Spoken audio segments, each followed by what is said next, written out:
Jerry Jones. Jerry Jones, however, looking to deal with just Micah. This is strange. Take a listen.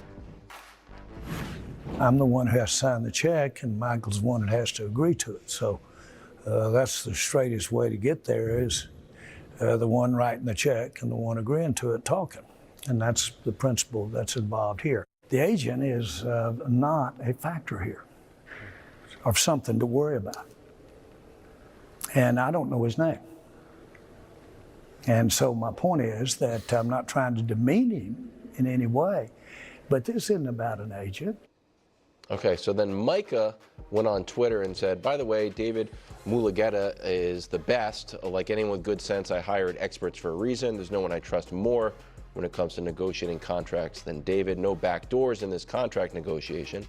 One final note, then Mulugheta texted Pro Football Talk and Florio's team, I agree with Jerry, it's never been about me. The only person that matters here is Micah, and at the end of the day, our goal is for Micah to be able to do for generations of Parsons what Jerry has done for generations of Joneses. So great response there. Your reaction to all of that? F. Oh, okay. Well, Jerry Jones gets an F. Where's the placard? For his comments. You mailing it in? I know, I should have brought the placard. I just thought of it. F. Yeah.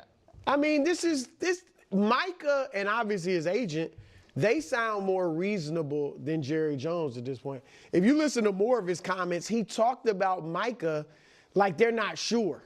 He talked about, you know, is this guy going to help you win a Super Bowl? Not specifically about Micah, but just saying in the midst of negotiating contracts, you got to figure, is this a guy that we want long term? Is this guy that's going to help us win Super Bowl? Yes. Like, Micah Parsons is a no-brainer. I get, and you know my philosophy, I like that with Tua. I would have liked to have seen another year. With Trevor Lawrence, I would have liked to have seen another year. Not with Micah Parsons. Well, they got another year because they could have signed him a year ago. They did already got and they can franchise and all that if they want going forward. But I just think Jerry, it's the same old Jerry. It's going to drag out for most of the offseason, and at the end of the day, he will make Micah Parsons by a nice amount the highest paid non-quarterback ever.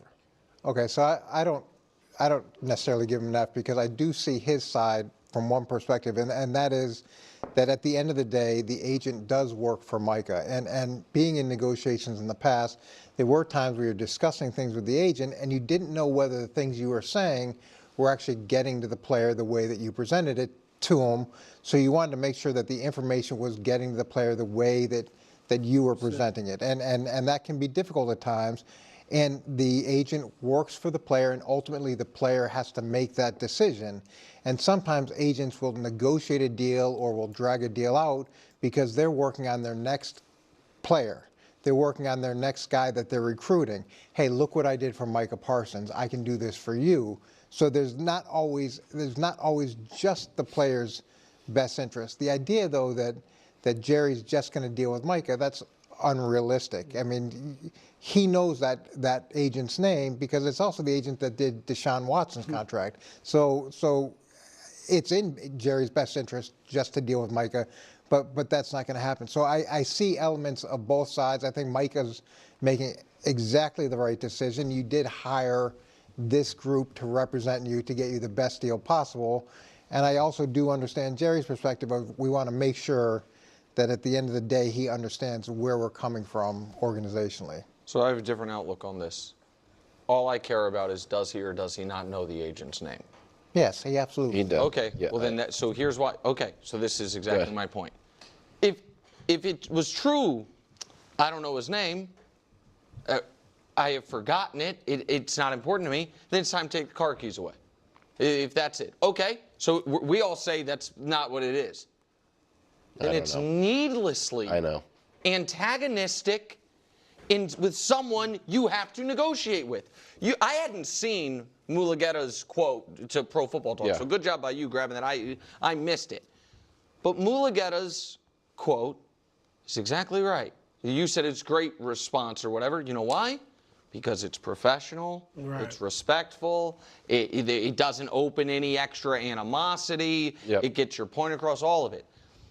So if we all assume he knows the agent's name and then he just adds for no reason whatsoever, No and idea. aside of, I don't even know his name, that is bad business. We also did Malik Hooker's deal. Well, no, of course, right. And So so, it's like, so my point is like, He's the one of the top very, eight. right. I'm here. And he was just in the news, to Coach's point, because of Deshaun's. Yeah. Deshaun No, but I mean being in news. the building Right, in but in the Dallas. building. But my point is, a lot of times with this, it comes down to there are two viable truths here, and both of them are an indictment on Jerry Jones, the GM of the Cowboys. One is you have lost track of who your best player's agent is. We don't think it's that. The other one is you're picking a fight for no reason. Yeah. No, I think Nick is spot on here. As someone who's actually had multiple agents in the past, your agent is really the only person at the end of the day that you actually trust, who's doing business with you, right? Obviously not your friends and family and stuff like that, but at the end of the day, they are in your corner. Obviously you have to hire the right agent. Obviously you can hire some low life agents, but you don't really have that these days, and that's why they have all of the requirements that you need and stuff like that. But you know, when you actually hire a legitimate professional and all that, like, they are there to have your back.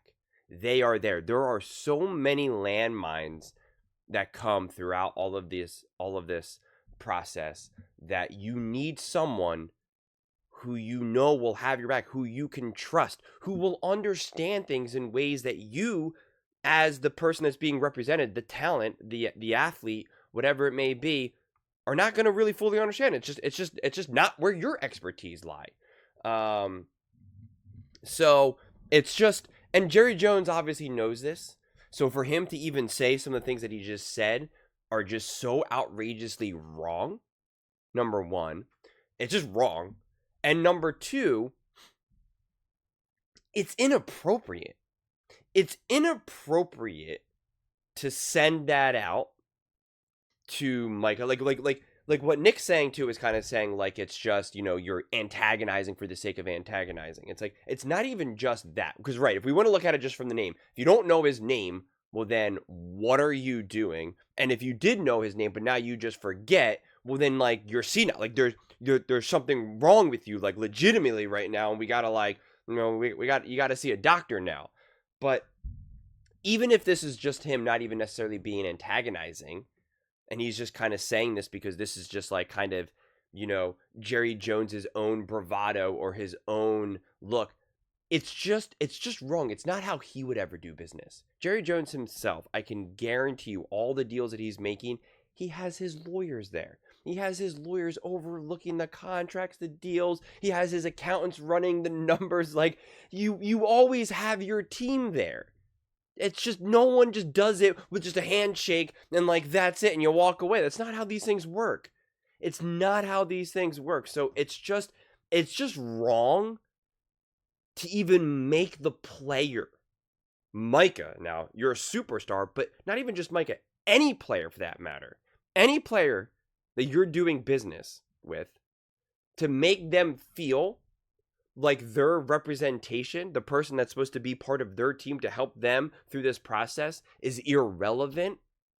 It's actually just fundamentally inappropriate. It's just wrong. It's denigrating. It's disrespectful.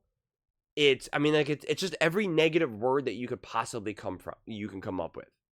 It's just wrong. And again, I've been fortunate to, you know, fortunate is probably not the right word, but I just have the experience of some of these moments. And there's been moments when it's just like, my agent is everything, because you're talking about navigating like a pretty intimidating and you know, scary world. And there's money at stake, you know, there's and more than just money, insurance. Like there's just so much more to it, right? And that's your person. And if I was ever in a conversation with someone, they were like, your agent doesn't mean anything to me, I just want to talk to you. Like, that's a tactic that's like tactic 101 to be like, something's wrong here, I'm going to be scammed. Seriously. That's like what you're taught at a very pretty early on. It's like if anyone's trying to do business with you and they're trying to get you to do something without you talking to your representation first or whatever this is, like, no, you got to go run for the hills. Something's not right here.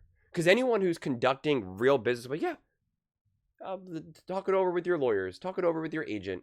Let's have a discussion about it. Like it's just weird. And yeah, what his agent said was spot on, because his agent was very much like, yep, it is. You're right. It's all about Micah. Absolutely. Like, my focus is on making sure that Micah is the center of all this. Like, I'm not trying to be a celebrity here. I'm not a celebrity agent in terms of like, not that I represent celebrities, but that like I am the celebrity. You know? So I'm not the producer dancing in all of the music videos. I just think this just continues to be bizarre. It's so insulting. It really is. And again, your agent, like, they're the person who has your back. And to now be negotiating and have the owner, Jerry Jones, just come out. I mean, it really is also like a direct insult to Micah as well. Saying like, I don't even know the name of the guy I don't know your name of your business partner, essentially. Now, obviously not a traditional sense in the business partner, but like, I don't even know your name. It's just like, what? Like, what are you saying? What do you mean? You don't know the name of my agent? Since the beginning of time, agents work closely with the athletes. Like, that's how this works. And you're saying the guy who's going to be responsible for brokering my deal with you, you're acting like you don't even know his name. And you're trying to then put pressure on me or try to make me feel like I should be able to do this myself, that it's all going to come down to me and nothing to do with an agent. You're trying to purposely isolate me from the guy who's supposed to have my best interest at heart. Not to mention, in a perfect world, you, Jerry Jones, are supposed to have my best interest at heart, because you keep telling me that I'm part of the Dallas Cowboys family and we treat everyone right here and blah blah blah blah blah blah blah. You're isolating me. You're actually showing that there's separation here now. You're not actually giving me the respect. Like, I wish there was stronger words for this, because it's actually so much worse than it even really appears. And it's hard to convey, because the average person has definitely played a sport, right? Like, pee-wee, whatever, t-ball, doesn't matter, like, gym class, right? But the average person has most definitely not had an agent. The closest that the average person would have is maybe like a lawyer, but I would say that the average person probably has not had a lawyer, quite frankly.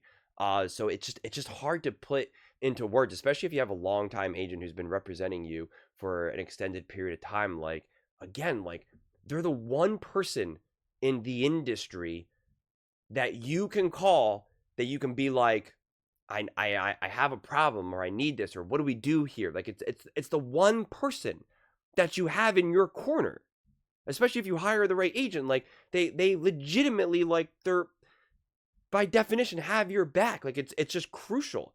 I've had multiple moments with my agency where I was just like, I don't know what to do. Like, they're like, something bad is happening, and I go to them and they fix it. They become like they're fixers.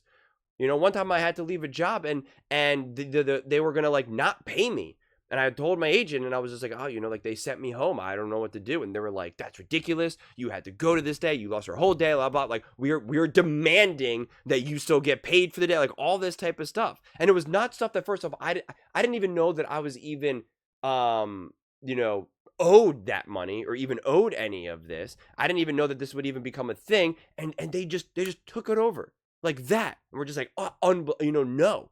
Like, first, it's not even just about the money. It's also like, you just can't be treated like this. Like, it's the principle of it all. And it's something that, like, if you have a great agent, like, they take care of it for you. They do it for you. Like, and you're like, and it's just, so it's again, it's almost like disrespecting family at that point. Honestly, it really is. It's like kind of saying, like, I don't even know the name of your mom. It's just like, oh, that's a weird thing to say right now. Like, I don't know. Like, if there were just like more superficial relationships, I could understand.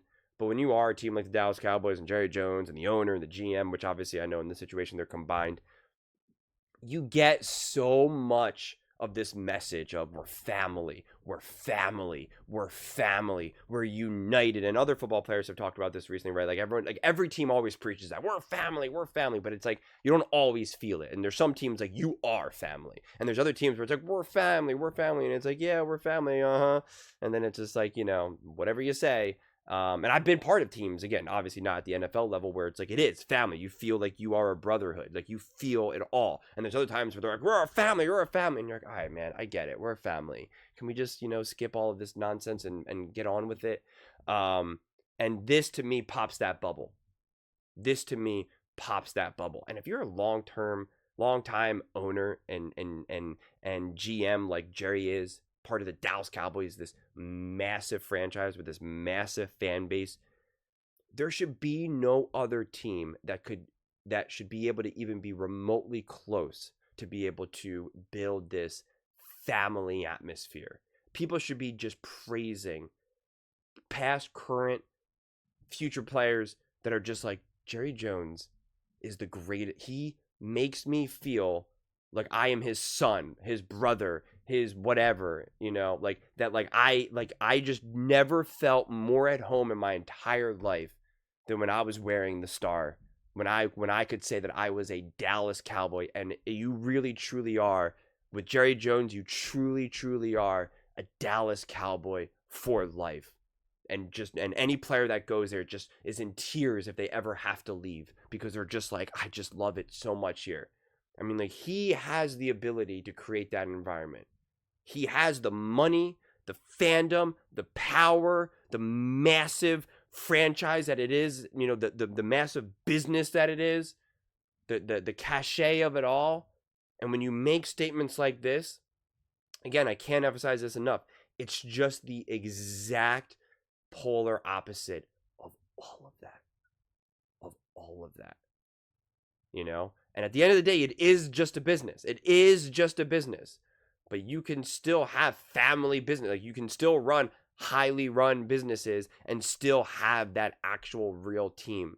But for those of you who have worked in more traditional offices and jobs like that, I'm sure you probably worked in certain environments when, like, sometimes it really does feel like ownership cares about you and all that type of stuff. And other times it's just them trying to get you all excited to work on a Saturday, to work extra late. Come on, guys, we got to hit our numbers. You know, we're a family. And it's like, oh, okay, sure. We're a family as long as I keep making you money. I don't know. This is such more of a mess than it really appears to be. Just absurd to me, honestly. I'm kind of dumbfounded by this. I really am. I actually am genuinely dumbfounded by someone who, like Jerry Jones. Like, the reality is, this will be my last statement because this video went longer than I thought. If this was anyone else, if this was any other owner, any other GM, if this was a newer GM, where it was his second year as a GM, and he came out and said this, like, let's say it was the Giants GM, you would say fire him. You would say, what a clown. What is this? Who comes out? Even if this is true, even if this is how you feel, the fact that you're verbalizing this is insane. Like, you would be fired. It would be like, you lost Saquon Barkley and you said this about our defensive. You're done. Goodbye. See ya. I don't know who the heck I hired. I don't know how you got past the process of when we were, you know, interviewing you. See ya. Goodbye. Have fun with your children. You have a cute daughter, cute boy. Go be a better father because you're not a GM anymore. See you later. Goodbye.